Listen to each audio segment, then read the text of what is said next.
Matt for the Random Maker here, and I'm here today to show you two things. Number one, how to import objects into Tinkercad, and number two, how that object in Tinkercad can be incredibly useful.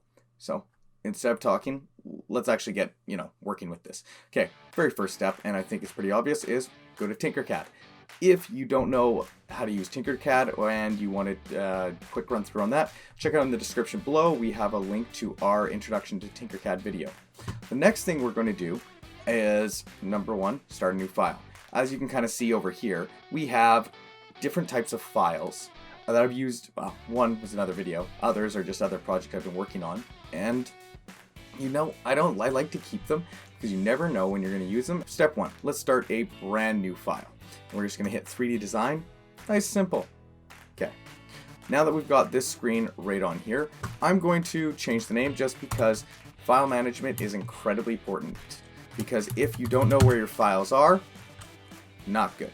And I'm just going to call it pop. Why? Don't know. Okay. Next thing is, right now I have a blank canvas that you could start drawing.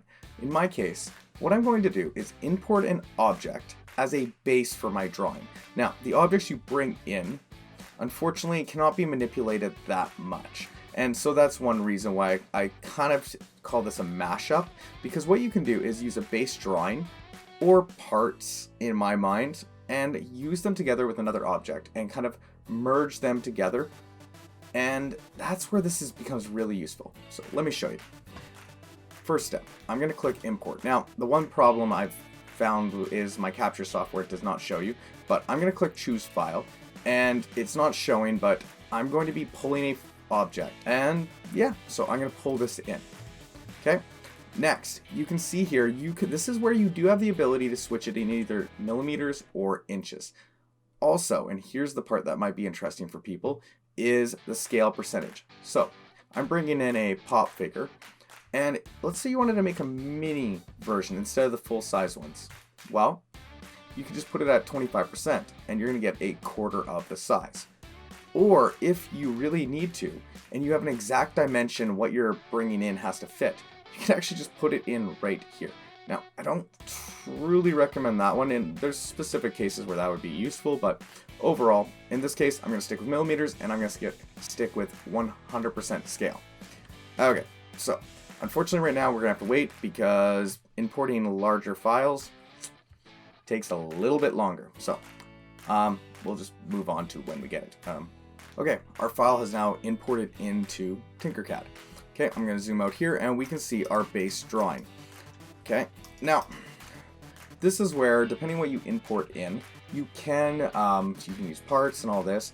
In this case, what I see is if we want to make our own figure, we can design and customize however we want. With Tinkercad, we can go into, you got your basic shapes. We can put a cap on the top of this fine gentleman or woman, and just use the keys to swap it over. And keep in mind, anything you put on there will become part of the object if you either A, put it inside. So like in my case here, I'm just going to recenter it. I can sink this in a bit, so now it'll merge right in here. Or the other option, and this doesn't fill in gaps and stuff, but it just kind of connects everything together. Highlight, and then we want to group all the pieces together. Okay? And yeah, so now it's one piece again. And one thing is, with imported in images or objects, one thing with imported objects, they don't break down. So the way the software sees our base here is as one piece. You can't really cut it, and so even if I explode it right here, or not explode I should say, but ungroup, you notice it's still it's the object in here. Even though this was designed in parts outside, the way the software sees it is one piece, so you can't break it down any further, can't cut it. There are limitations. Okay, now I'm gonna just get rid of this hat because that kind of looks ridiculous, but yeah. So let's at this point actually start playing around with stuff. So let's go with, I don't know, what is this? Magic wand. So the cool thing about this is if you bring objects in, as we can see, I'm putting a focus on his hand, and we can see this wand almost there. I'm just going to move it into place a little bit. Okay, and then we're going to go over here like this.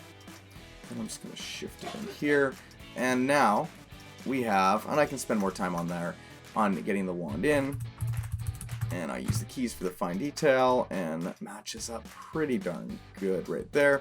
Okay, so there. We now have the wand in his hand, or her hand. Hopefully this was helpful. Yeah, this was a hard video in my brain to make because how to click the import and stuff, people just are less familiar with it, which not a big deal, but I just wanted to show you how useful the import can be to make your own creations. You know, if you like this content, why don't you hit the like button? Even better, how about subscribe and don't miss any of our content coming. We're always trying to add new, different types of projects and different types of makers, and you never know what you're going to miss.